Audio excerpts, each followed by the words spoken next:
Thank you. Please stand by. You will now be placed into conference.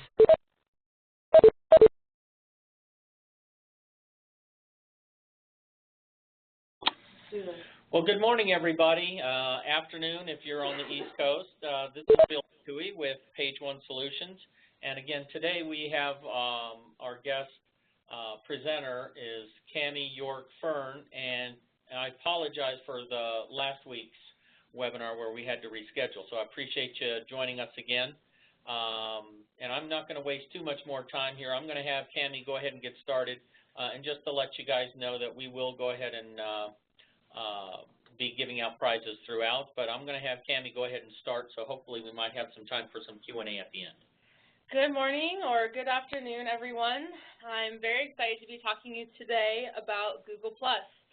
We've got a lot to cover today, but feel free to chat in your questions as you come up with them, and I will try to leave some time at the end to go over those. Today, I would like to cover how to grow a loyal community on Google+.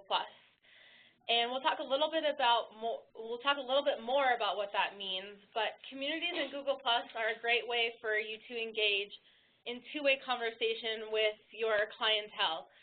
It's a great way to ask questions and also get your questions answered. We will then move into a discussion about influencer marketing and how to identify influencers in your market. Influencer marketing and Google+ are tied very closely together, so during that section I will also talk about how they're connected and how to use that to better your marketing practices. We will then move into talking about the power of circles and communities. Like I discussed earlier, circles and communities go hand in hand when it comes to Google+ organization and contacting your potential audience. Then we will finally move into talking about Google+ ROI metrics, which ones matter and which ones are less important to measure. And we will wrap up with developing a 30-day strategy to get your Google+ page off the ground. Sounds great. So I'd like to start out with a little bit of a social experiment. For those of you that have your cell phones with you, I'd like you to take them out and quickly Google, what is Google? And I'll give you guys a second to do that.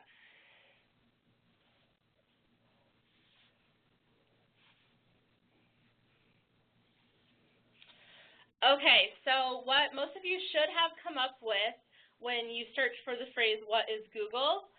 Underneath the news results is actually a post called, what is Google+? And it's by a man named Martin Shervington. He is a leader in the Google+ world, and he learned how to optimize his blog and optimize his Google+ page to show up not for the search term, what is Google+, but actually the overarching, what is Google? And I know this is a question that a lot of you have, is how to show up in search results. So I'll go over this a little bit more later, but this is just a testament to the power of Google+ and how it can help you reach higher search rankings. Currently, we are on information overload. 90% of the world's content is created every 2 years. So there's a lot of things to sift through when you're searching on the internet, which means not only is there that much information for you, there's that much more for your potential clients and current clients when they are searching for you and your business. So how do you stand out in all of that mess? There are more than 2 million blogs combined between WordPress and Tumblr, and that's not including Google+ pages, Facebook pages, Twitter pages, that's just blogs. I know a lot of you write blogs and are active on blogs, which is really great, but that's just saying there's a lot of competition out there. So the shift online has been from mechanical content creation, meaning you just push out whatever content you'd like and whatever you think is relevant, to more meaningful content creation. We'd like to see more unique content and more content that speaks to your audience rather than just a very formulaic XYZ, here's what we'd like you to know. not taking into consideration what your audience actually wants to know from you. Okay, when you say mechanical and the difference between mechanical, give me an example. I mean, I mean, there's so much content, and we try to write content out there, and practices are trying to figure out what content is meaningful or, you know, builds relationships, that kind of stuff. Give us an example of the difference between, say, mechanical content and meaningful content. Okay, so that's a great question. An example of mechanical content would be just attaching your blogs to Facebook or Twitter or Google+, and only pushing out that content. So it's just like, what is teeth whitening? How does tooth decay affect your teeth? Very simplistic types of topics, whereas meaningful content is coming up with a creative way to share that information and make it more appealing to your audience. Okay. Now, when you say appealing, what would be, is there particular types of topics that they should be thinking about writing, or? So you can keep that same type of content, but you just want to make it fun.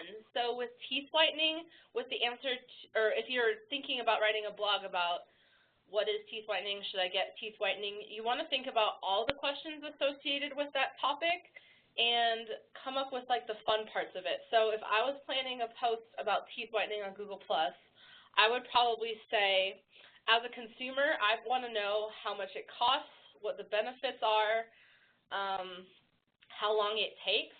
I'm not necessarily concerned with what brand of teeth whitening you perform or the logistics that way. So I would say something like, want to know how to get a brighter smile to show off this summer? Contact us today, and then include a picture of a woman or a man with a smiling white teeth. Okay, so even elements like pictures and other things are really trying to make that content more than just content. Pictures and videos really help content stand out and really help take the mechanical to the meaningful. Great. Okay, super. On that note, you're also going to want to think about working on building relationships and trust with your audience on Google+. And we'll talk about this a little bit more when we talk about circles and communities, but it's really about establishing that two-way conversation. Google+ is a great platform for answering client questions. So think about all the frequently asked questions that patients ask, either when they first come into your office, during your consultation, or when they're leaving. And you can make those into quick videos, quick how-tos, even a quick infographic. Excuse me. So like I said, less prepackaged content, more original ideas. Also, 85% of consumers seek out trusted expert content when considering a purchase, which means you want to position your brand as that trusted expert when people are searching for teeth whitening or personal injury. So how do you go about developing a community on Google+? Most of us want the result right away without doing a lot of the upfront work. The truth is, building a community on Google+ will take some time. It requires research, it requires following people and adding them to your circles and asking them to add you back. It requires, excuse me, I'm so sorry. It requires sharing meaningful content like I was talking about earlier with the images and videos. But you really have to do a lot of stuff up front and work on building that relationship first. Well, Kami, you know, I hear, you know, when we're talking, I've got clients that ask about, you know, this, and when you say developing a community, what specific, give me an example, what is a community per se? Okay, great question. So communities on Google Plus are a group of people who join together to talk about a specific topic.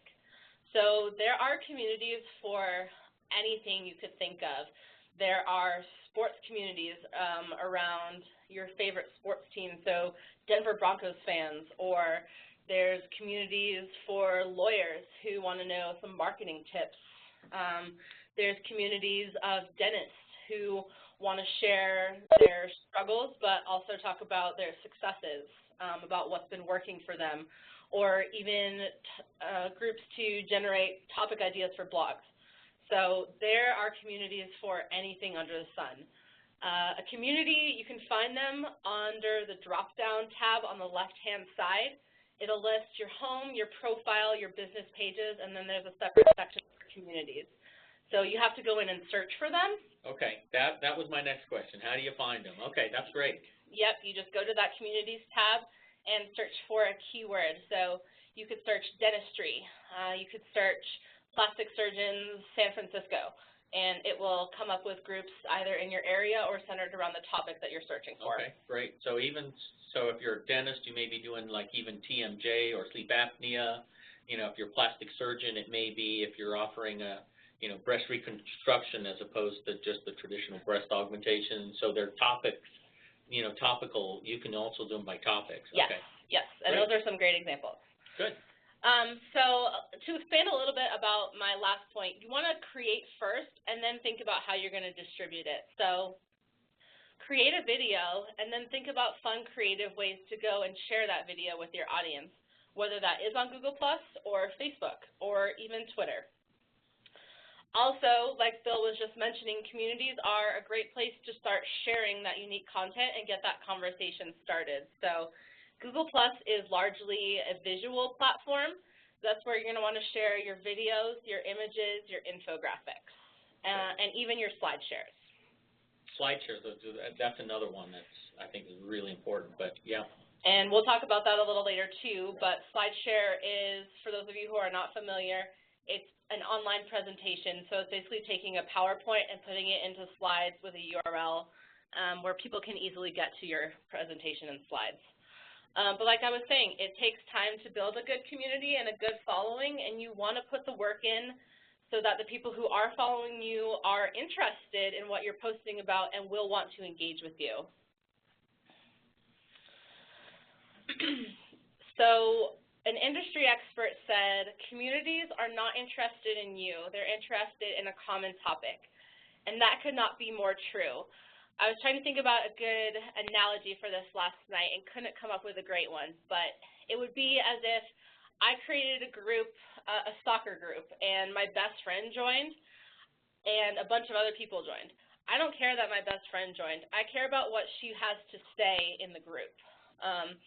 And that kind of goes along with your followers. So you want to follow people who are also interested in the same topics, but who are going to be able to have that knowledge to engage back with you as well. No, I think that's a great concept. I think in terms of those communities, what specifically when we're talking about, I've noticed you've got some stuff down here, and I may address this later on the great for SEO. But in terms of those common interests, what would be, for example, if I'm a plastic surgeon, would you just say a lot of my contacts, just reaching out to a bunch of my friends, and how do I find other people to join my community? So for those of you who were on my last webinar, this point goes back to that. You want to think more broadly. So as a plastic surgeon, you'll want to think about joining communities that are related to health and fitness or beauty, and talk about what types of sunscreen would you recommend for the summer months because it gets so hot. You can even talk about your SPF recommendations and what is best for your skin, rather than breaking it down to the more specifics that are probably more interesting to you, such as the types of implants and why one implant is better than the other, but thinking big picture. Bigger. Okay. Okay. Also, the first question when you're joining a community usually is, what is this going to do for us as a business? But you should try to think about it a little backwards. What can this do for my client? So as a consumer, when I am searching for a new dentist or a place to go and eat lunch, I'm thinking about my needs and how this business that I'm searching for can fulfill my needs. From the back end, that's what you need to be thinking about, is how you can please that customer and what type of information they are going to want to read about. You may have this awesome study that you are super excited about that is a little bit more educational, and that's fine to share that, but Google+ may not be the best platform for that. People come to Google+ to learn and engage in questions and answer type format, them less looking for articles. Okay, great. Hey, I'm going to interrupt you really quickly, Kami, and take a little break here. Our first giveaway is for an Amazon gift card, and if Kim Batter is on the line, if she's attending the webinar, if you can go ahead and chat in, we'll make sure that you get your gift card. All right. So one of the benefits of Google+, because it's tied to Google, it is also great for your SEO results. Google+ will automatically add a hashtag to any of your posts based on the content that you put in the text update. It will scan that and come up with what it thinks you're trying to post about and give you hashtag recommendations on the right-hand side of your post. And if you choose not to include any, it will automatically post those for you. So that's just a little benefit. We talked about hashtags a little bit last time, but they are great for searching for terms, and that goes for Google+ as well. So you can add hashtags to your post, and I do recommend doing that. I would say around 1 to 2 per post is usually good, and then Google+ will also add around 2 of their own as well. So that's a nice added benefit that they help you out a little bit. Great. And when you're thinking about posting, I have the last point on here as highlighting the highest converting pages on your website. So think about what those pages are and what pages you want to lead people to, and link back to those most often when you're posting. And that will help boost that page's rankings potentially, and it will also help you get the word out about whatever topic that page happens to be on. Okay, so really a benefit of the using Google+ would be also the promotion of target pages then, linking to, you know, not just the website, but to target pages and promoting those internal pages. Right, and he makes a good point that when you do link back, you want to make sure that it is to a targeted page and that it's not just your website in general, unless you are promoting something on your home page that is not on any of your internal pages. Gotcha. It should be either a page or a blog on your website. Okay, good point. Good point. So I'd like to shift into talking a little bit about influencer marketing. I'm not sure how many of you have heard about this, but it is a very trendy topic right now. And the basics of what it is, there are influential people online who share a lot of content, and when that content gets shared, it gets reshared and reshared and reshared, and the reach just skyrockets. And people come back to these influencers for more information because they know they're on top of their stuff, and they know these influencers know what they're talking about, and they are experts in the topics they happen to cover. And this is related to Google+ in the sense that Google+ is influencer heaven.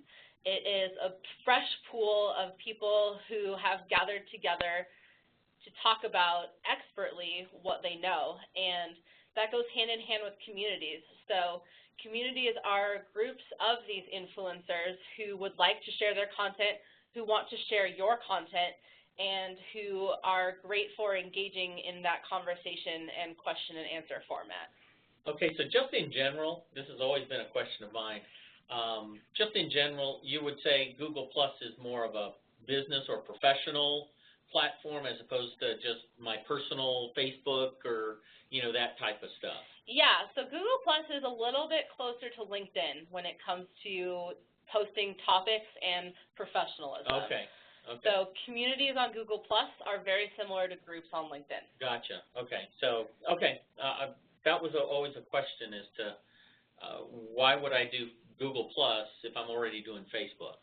Not only is it full of expert content, it is a wealth of information as well. People come to Google+ to share everything. And the cool thing about Google+ is that it's also tied to YouTube. There's that direct relationship now as well. So videos have much higher share rates on Google+ than they do on any other platform. Okay, super. It all works together. Yes. Great. So to kind of explain a little bit more about what influencers are, I wanted to give you this quote. They stand out in a sea of noise because time and again they've proven their voice is worth listening to and their advice is worth taking. So what exactly is an influencer if I had to pin down the points? It's not a popularity contest. I know earlier I said that they are people who share lots of content and whose content gets reshared a lot. But just because you have a high follower count does not mean you're an influencer. They're not correlated. There's a high chance that someone who has a lot of followers is an influencer, but it doesn't mean necessarily that they are. So you do have to do a little bit of research and dig to find them, but once you find them, you have found the crown jewel, and they will help share your content and grow your following exponentially. So that being said, you want to make sure that your content and your influence on Google+ inspire action. What that means. When you share a video, you want people to want to reshare it. You want people to take some sort of action at the end, whether that's +1ing, whether that's leaving a comment, whether that's resharing with their network. Whatever that content is, you want to make sure that you're including in the text some sort of call to action or some sort of way of asking your audience and telling them what you'd like them to do with it. Okay. And you'd like to think about the question, too, what value can we create for ourselves and our audience when we are posting this? So what good can it do me? Will I get reshares from it and expand our reach? And what can it do for our audience? Will it teach them something? Will it prompt them to contact us? Will it prompt them to share this content with their friends? So you need to think about both sides of that picture. Yeah, it sounds like when you're talking about, the coming up with stuff and creating value, it's got to be stuff that you're pretty passionate about. It does. You really can't just be an influencer just because, it's the drudgery of doing this stuff. You actually have to have an actual interest in what it is that you're writing about and researching, and that does include research as well. Absolutely, and that being said, influencers eat, sleep, and breathe the topics they write about. Yeah. So just thinking personally, if I was going to be an influencer online, I would probably think about writing about soccer topics. That's one of my hobbies that I do outside of work and something I'm very passionate about. If you guys were thinking about being influencers, think about what your hobbies are or what you're passionate about at work. Do you really, really like TMJ research? Do you really, really like health and fitness? Do you go to the gym a lot? So stuff like that. Because when I'm thinking about resharing content, I'm thinking about, does it speak to me? Would my friends like it? Would my friends think I'm cool because I shared it? And is it going to help my image? So that's just thinking from the audience side of how you can please them and what they're looking for. Great. Also, influencers are super connected and always online. They can make boring and dry topics fascinating, and you want to read them. They create a ton of awesome content. So because they are online so often, they are blogging and they are posting almost daily. They know who you are as an audience and what you want, and they know how to speak to that. They're also hip, happening, and current, meaning they keep up on topics and they really know what's new and trendy before you do. So they're kind of like the insider VIPs of the marketing world that you want to be in touch with. And the last point is probably the most important. They're trustworthy. You want to be able to trust your audience, and you want them to trust you, that you're going to share content that's interesting to them, but that you're also giving them true information. Oops. All right, so just some key takeaways before we transition into the next topics. Create networks based on topics you want to grow. So think about what your most interesting practice area is, what you'd like to promote the most, and think about creating a network around that. Also, it's about being the best answer for your audience. So think about what your brand or company is the best answer for. When people are searching for health tips, are you the best answer for that? When people are searching for tips about getting a wider smile or Invisalign, are you the best answer for that? And promote that types of content. Influencer content always tells a story, and it helps answer a question and evoke a reaction.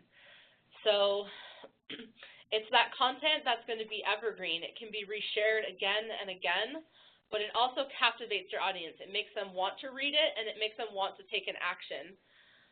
The highest action being, or the one that you'd like the most, is a reshare. Those are the most valuable, and we'll talk about that in a little bit when we get into the ROI metrics part. But think about how to inspire action. Yeah, so I guess it's not only just the substance of the content, it's how it's presented. Exactly. Whether it's in an infomercial or some other means, or even checklists, or, you know, or how the information is organized and presented to people is as much as the substance of the content. As much as we'd like to think that our content or subject area is the most fascinating to everybody as well, the truth is that sometimes it's just not. You might be very passionate about a topic, but there are not as many people who are as passionate about that as you are. That being said, there are people who are passionate about that, and you want to find those people and connect with those people and evoke a reaction from those. Gotcha. So it's not about reaching everyone. It's kind of about finding the needle in a haystack. Great. So how do you go about finding them? This is a little bit complicated answer in a quote, but Lee Odin says, find people who say something and people respond to it and do something as a reaction to it.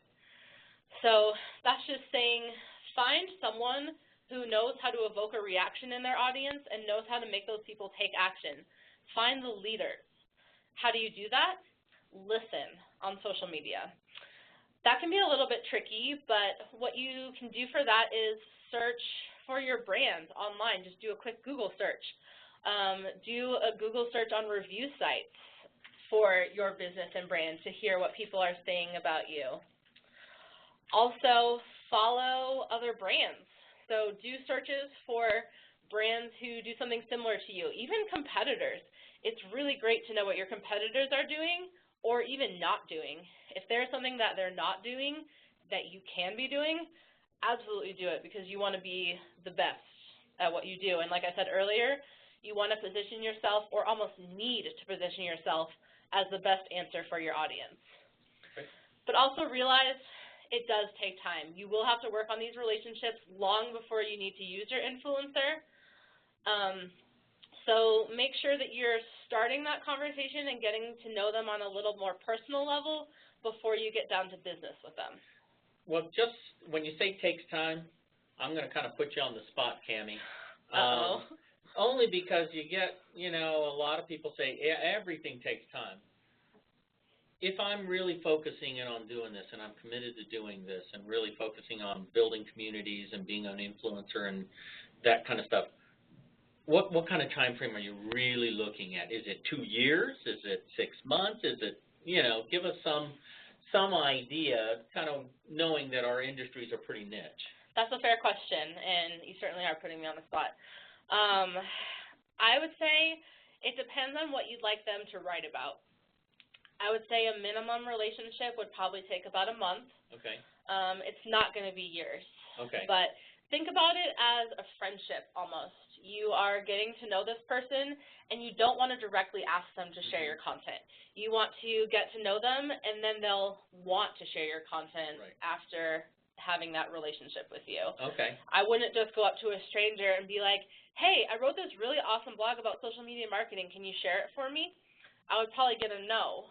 Yeah. But if I had gotten to know this person and realized that they were a leader in the marketing world, and we had exchanged business cards, and I had exchanged emails with him a couple times, that person would probably be more likely to share my content because they know me. Okay, so I would just generally, because I use Facebook because everybody's familiar with Facebook to some degree.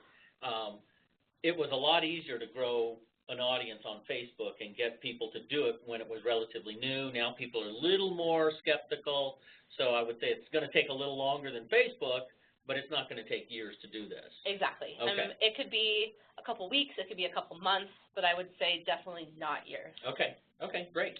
I'm going to go ahead and stop for a brief second, and our next gift is a Barnes & Noble gift card, and Kelly just drew Jennifer Sparks. If Jennifer is still in the webinar, if you could go ahead and chat in, and we'll make sure that you get your gift.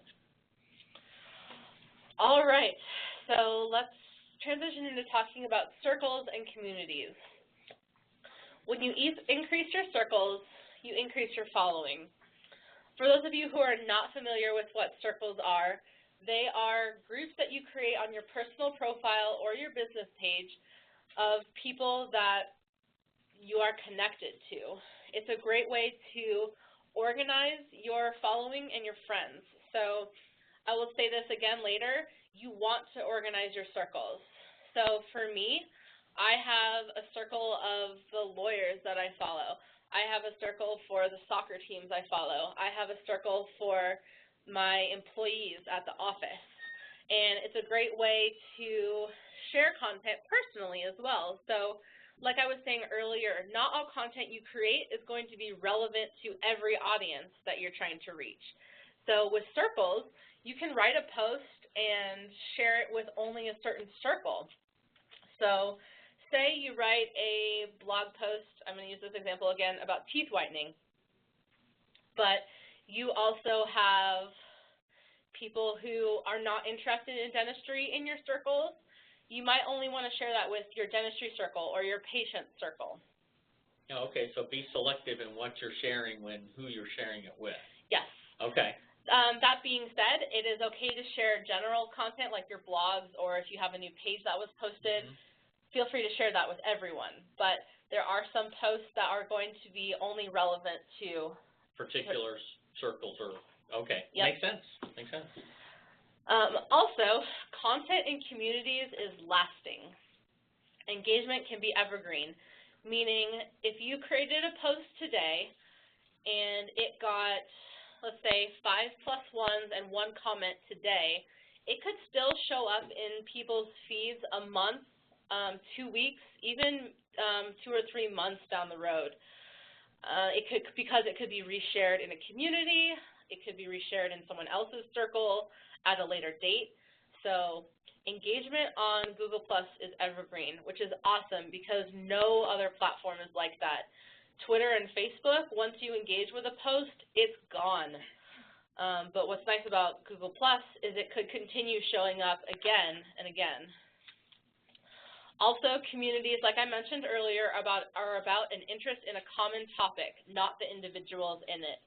You join it because the people in it have a common interest with you. So say you're a dentist and you are doing some TMJ research and you join a TMJ group and you have a question about what sorts of appliances people use to treat TMJ that you might not be currently using. You can ask that question in your community and get answers from people who do your job as well, and hopefully get some information that you did not have before. It's also a great platform for starting and continuing the online conversation.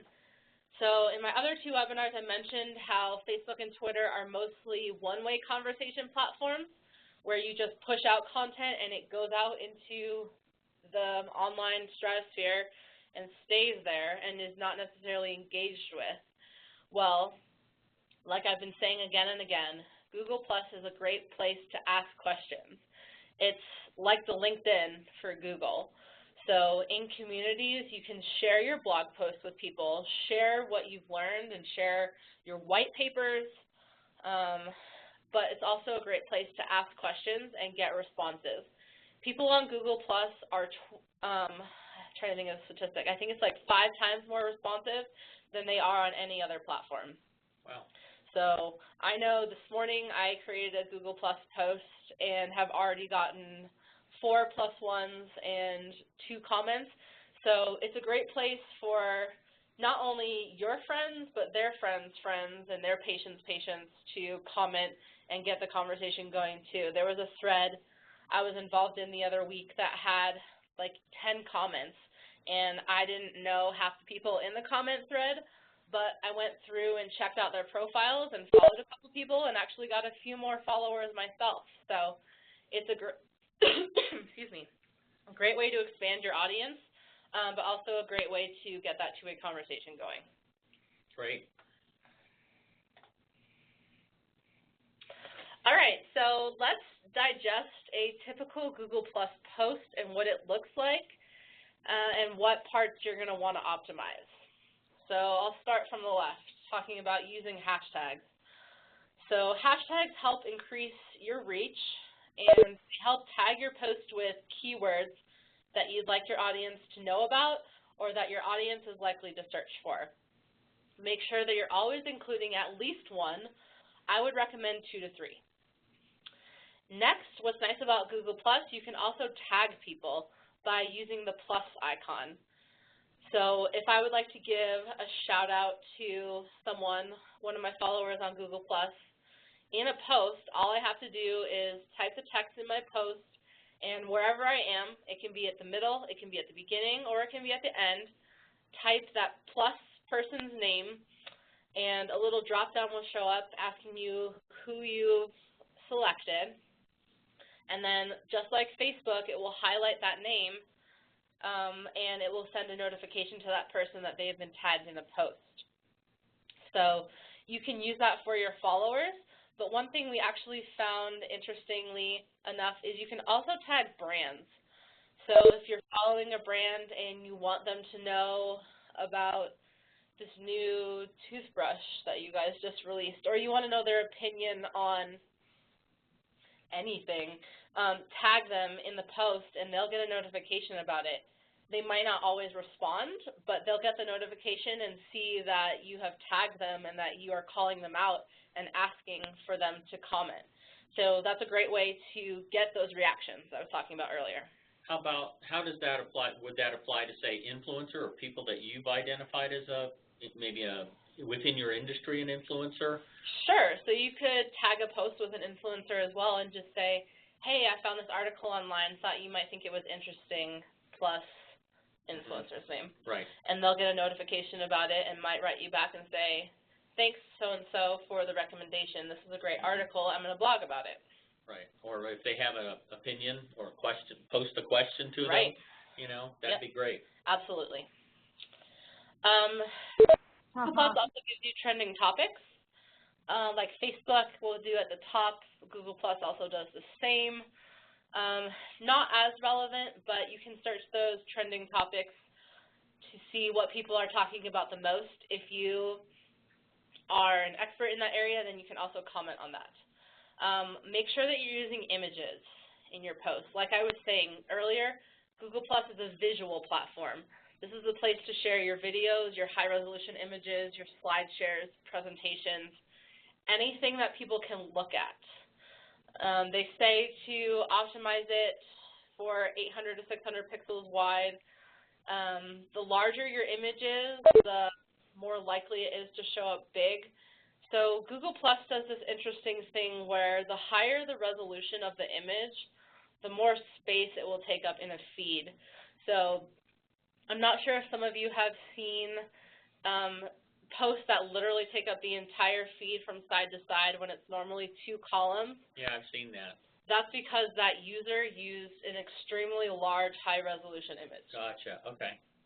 So it's kind of like pinning or highlighting on Facebook, but the only way that you can highlight your post on Google Plus is to use that the size of your image.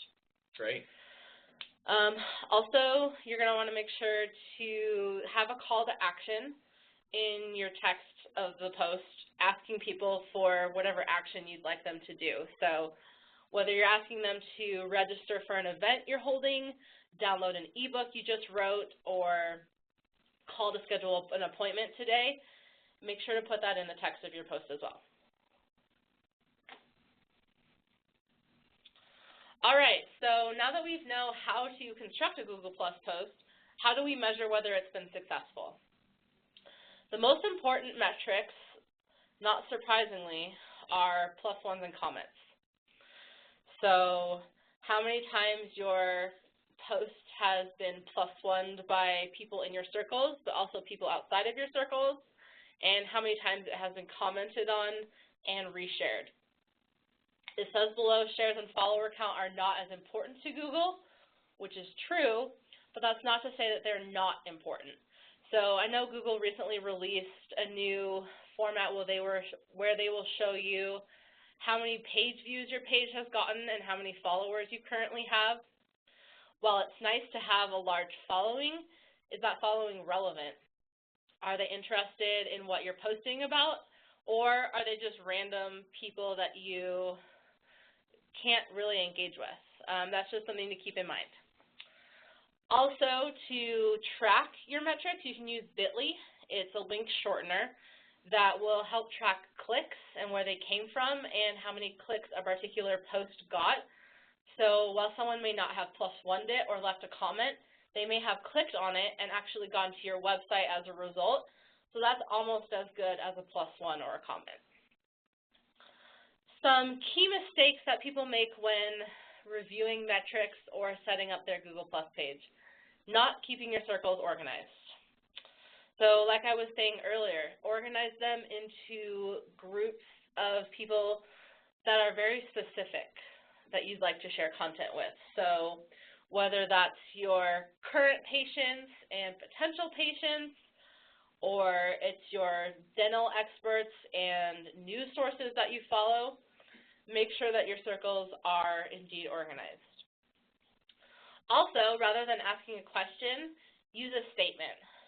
So rather than asking, what's the best toothpaste on the market, say, tell me the best toothpaste to use. Because that elicits a reaction. If I saw that post in my feed, I would say, oh my gosh, what kind of toothpaste do I use? Oh, Colgate, and leave them my comments in the comment section and help get that conversation going. Also, one con of communities is you cannot share content out of them publicly to your feed. So what that means is, say you are in a TMJ community and you see an article that someone else wrote that you want to share, you can't share that directly from the community. You would have to take that link, take it outside, and post it separately to your feed, which can kind of be annoying, but it still is a good way to share it. And then that way it actually looks like it's coming from you, although I would tag the original poster. Gotcha. Okay. That I've actually seen that where I've had people ask me about trying to share that stuff, but they couldn't with, out of the community. Yeah, that does get a little tricky. Also, like I was mentioning earlier, make sure to use content and hashtags together, not alone. So you don't want to have a post that is solely content, and you don't want to have a post that is solely made up of hashtags. So make sure that you are getting your tagline in there and then adding 2 or 3 hashtags afterwards. Okay, when you're saying content and kind of doing them together, give me an idea. There's talk about how much content should be in a post, or what's the ideal length or amount of content in a post. Can you give our audience some direction as to what you would maybe recommend as a guideline or something? Sure. What's nice about Google Plus is it allows for longer content. So you can actually share up to 3 to 5 sentences would be my recommendation for how long a post is. Okay. Unlike Facebook and Twitter, where you're limited to 160 characters, Facebook doesn't limit you to 160 characters, but it's recommended that you use 160 characters. Google Plus actually is a great place to expand on your knowledge, and you can actually say more. People are more likely to click the read more icons on Google Plus than they are any other platform. So if you do have a longer post, it's more likely to get read in full. Great. Good feedback. Also, don't content dump. Think about your audience when it comes to content planning. You may be in a crunch and you need a blog today, and it's not the greatest blog. If it's not the greatest blog and you don't think it's going to elicit a reaction from your audience, maybe it's not the best to share. Last point, make sure that you update your bios when people leave or are added to your practice or firm. As a consumer, we like to see updated information, and that is one of the things that falls to the wayside often, is we will go on and see that a doctor or a lawyer no longer works there, but we were hoping to work with them or come see them. So make sure to keep that information updated as well. Yeah, if you're going to update it on your website, it should be automatic. If you're updating it on your site, update it in your social media. Absolutely. And I like the comment on content dumping. A lot of people think, well, since I put all this work into putting this blog together, even though it's not very good, I'm just supposed to do it. You know, I think you're right. At some point, you start diminishing the credibility of your stuff if all you're trying to do is, you know, well, I have it, so I'll share it. Exactly. Yeah, you may even be turning some of the people off because it's really not that valuable. Exactly. That's a great point. Good. All right, so before we get into the exact 30-day strategy, I wanted to give you a snapshot of a potential calendar that you could use. We'll go over this in a little bit more detail with some tips, but I recently went to a conference, and this was the 30-day recommendation that this Google Plus expert gave us. So it outlines some suggestions for what to do day to day for a month about how to keep your page updated. I'll just point out a couple of the squares, and then we'll get into the actual planning. So the authorship and publishers tab, super important. You want to make sure your page is verified and that you have claimed publisher status so that your image will show up next to your posts when you search for that online. Only your best content will do. Like I just said earlier, don't content dump. Just because you wrote it doesn't mean that everyone is going to like it. That's the sad truth, but it is the truth. Circle and be circled. You want to make sure to be expanding your circles constantly. That's something that actually needs to be monitored probably daily. You're going to want to add new people and manage the people who are currently in your circles. Also, smile, you're on candid camera. Like I was saying earlier, it's all about the visuals. So one thing that we've done here is archive images of our office that we know we want to use for our social media and put them in a folder so that when the time comes and we have a post about that, we know exactly where to go for those images. I would suggest doing something similar for your business.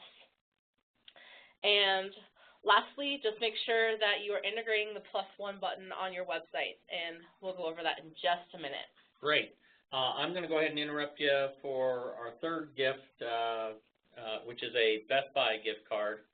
And Kelly gave me a name, Paige, Ashley Page. So if you're still on the webinar, if you can just chat in, we'll make sure that you get that as well. All right, so let's get into the strategy week by week. Week 1, start by claiming your authorship and publisher status. So like I was saying, what that does is it helps associate the blog with your name and your image so that when people search for keywords that are in your post on Google, your image shows up next to the title. Also, verify your page. If nothing else, this is probably the most important thing to do. This lets Google know that you are the actual business owner of this page, and it lets users who come to your page know that it's legitimate. Not to say that your page would ever be not legitimate, but there are plenty of celebrity pages and huge brand pages that get duplicated, and people will make fake pages sometimes. So if you verify your page, it's more likely to show up in listings, but it also lets people know, hey, this is a legit business owned by these people, and when I contact them, I know who I'm going to be talking to. Also, week 1, start following people and brands that are meaningful to you and your niche. Don't be shy. Experiment. Do a quick search. Like I said earlier, expand your base. So if you're a plastic surgeon, think big picture about health and fitness, beauty magazines, anything like that is people come to you for tips about that stuff as well. Also, identify a few strong visuals that you'll want to use in your post. So whether that's stock photos or your own images, I recommend putting those in a folder on your desktop somewhere where you can easily access them. Also, the last point is actually kind of funny. Make sure that your posts are public. When this woman was giving her presentation, she said that she has spoken to and worked with a client who had a Google Plus page for 2 years, and they have been posting regularly, at least a couple times a week, but none of their posts were public, meaning nobody could see them. So make sure that when you are making a post, you include public as well as the circle that you'd like to share it with. Okay, yeah, so otherwise it doesn't show up on your page. Okay, great. Exactly. Week 2, work on your content calendar. So that can be an electronic document. I choose to use an Excel document, but there are other programs out there that you can use. You can also print off a calendar and write stuff in, but just make sure that you're planning ahead. Search for and join communities that fit your interest areas. So just go to the communities drop-down, start typing in some keywords and looking around. So experiment with this as well. If you're a dentist, you could look at people who are in Invisalign groups. You could look at recipe groups, people who are talking about food. There's a lot of different options. So expand your base. Don't be afraid. Nothing is ever too niche or too broad to have a conversation about. Again, I hate to hammer this point home, but only post your best content. Don't content dump. And publish unique content in unique ways, meaning don't always make text updates. Sometimes it's nice to switch it up. So if you post a lot of text updates about your topics, maybe make a video about it. Get in front of the camera, explain why you're an expert in that subject, or just answer a patient's question. I'm sure you guys get a lot of those in the office, so make an FAQ video. Videos are nice because it puts a face behind the brand and lets people see who you are and that you are a real person. And humanizing your brand is very important. So think of unique ways to start sharing your stuff. You know, one thing that you may want to do, and this is a kind of a segue into that, is using things on your screen. A lot of people are afraid to get in front of the camera and they're nervous about that, but they don't mind talking about it and showing people, like in a slide presentation, or showing, you know, graphics. So it could be, you know, X-rays or something of a patient or a case. And you can do that through platforms like Jing. You can actually record your screen and record audio with it, as well as Camtasia, those types of platforms, and it creates videos that are very educational, and you know, they're easy to do, and they're very informative. And I think putting graphics to it and things like that is really helpful for getting people to like it. That is definitely a great point. If you don't want to get in front of the camera, you can at least put your voice behind something like that.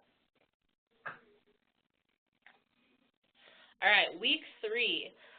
Shoppers are 174% more likely to make a purchase after seeing a video of your product. So don't be afraid to get in front of the camera. If you are a little camera shy, maybe have one of your assistants in the office help out and make the video. Or like Bill said, you can use Camtasia and just record your screen with your voice, but show your product on the screen. Videos are a great way to get your product seen on Google+. They are not necessarily as effective on the other platforms. Like I mentioned earlier, Google+ and YouTube are linked together, so videos have more clout on Google+ than they do on any other platform. Also, video is a little bit outside the box.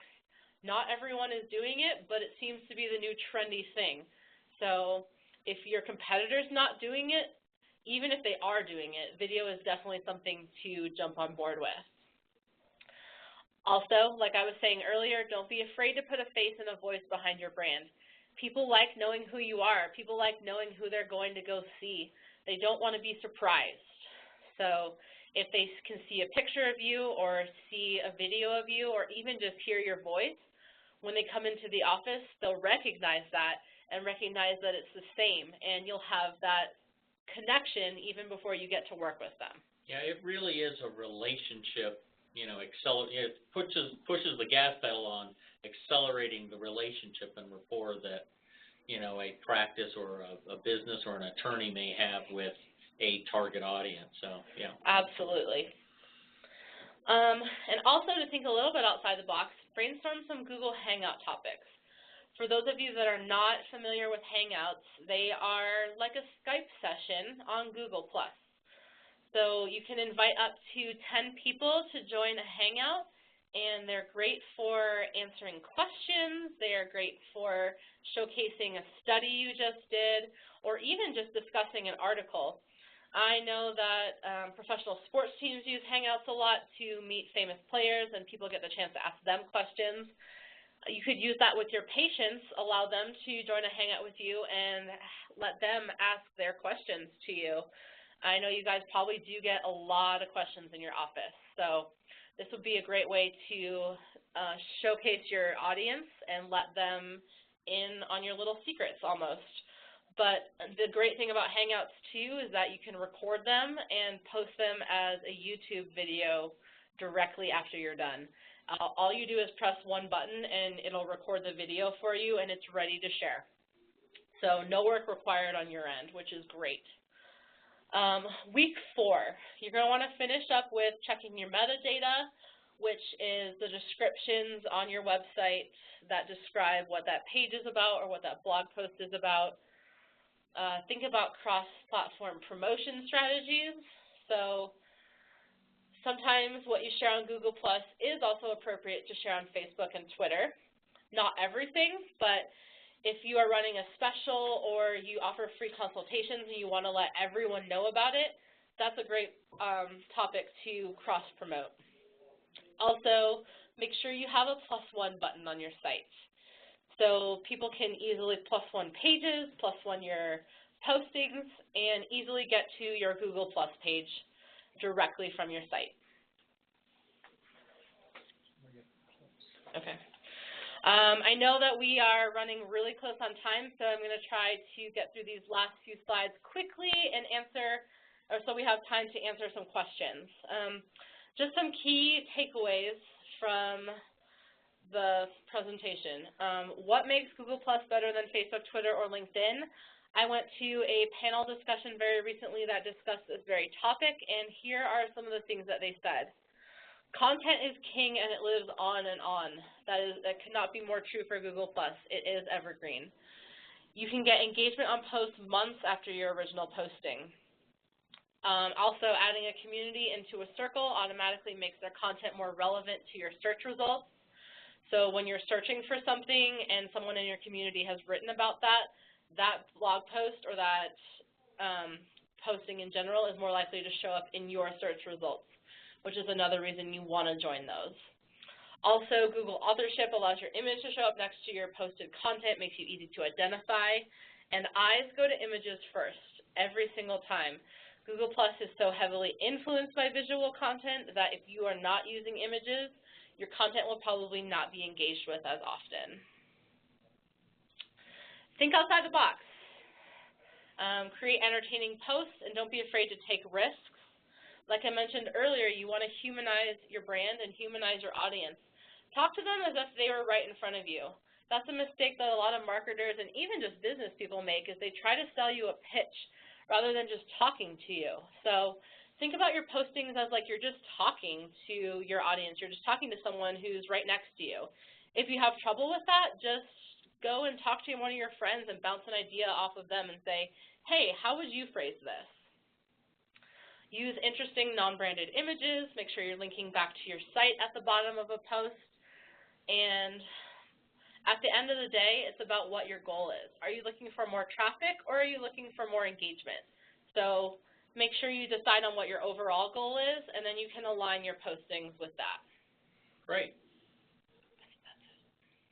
Well, Kami, actually we are coming close, but you know, one of the things that you talked about was, and you mentioned it a couple of times, was on organizing your your circles. If a practice has already gotten a lot of people in their circle but didn't organize anything, is there a way to go back and clean up all that stuff? I'm so glad you asked that because, ironically, I actually just did that last week. I had, I think it was like 200 followers and had not organized them yet, and I spent about an hour just sitting down and making circles. So what's nice about Google Plus is you can go in and create a circle anytime. You can add new circles, you can delete circles, you can move people around if you decide that they are in one circle but you want them to be in another one, or you want them to be in both. Right. You can add them or delete them. Okay, so you can go back and just clean that stuff up. Anytime you want. Right, and again, I think it's a reasonable amount of time. You did about 200 people. In an hour. And you did it in about an hour. It's definitely worth the time. Yeah. Definitely worth the time. Well, I've got one more giveaway, which is an iPad Nano, and that is, Kelly pulled out Brianne Gonzalez. So, Brianne, if you're still on the webinar, which seems like everybody pretty much is, thank you. Go ahead and chat in, and we'll get that to you. We will be posting this webinar online. You will be able to see it. We'll email that to all the attendees. So if you didn't get a chance to, catch everything or take notes on everything, we'll have that posted live. Again, I do encourage you, if you have any questions on that, Kami is here to actually address them with you. Just give me a call or give us a call, and we can certainly get questions. That's what this is all about. It's not a sales pitch here. If you have questions or you need some help on this stuff, just give us a call. This is part of the community. It's what we do to grow our community. So take advantage of some of this expertise, and Kami can certainly give you some advice there. Absolutely, and I just want to say thank you one more time for everyone who joined us today, and I hope you enjoyed the webinar. Okay, have a good day, everybody. The chairperson has disconnected. The conference will now end.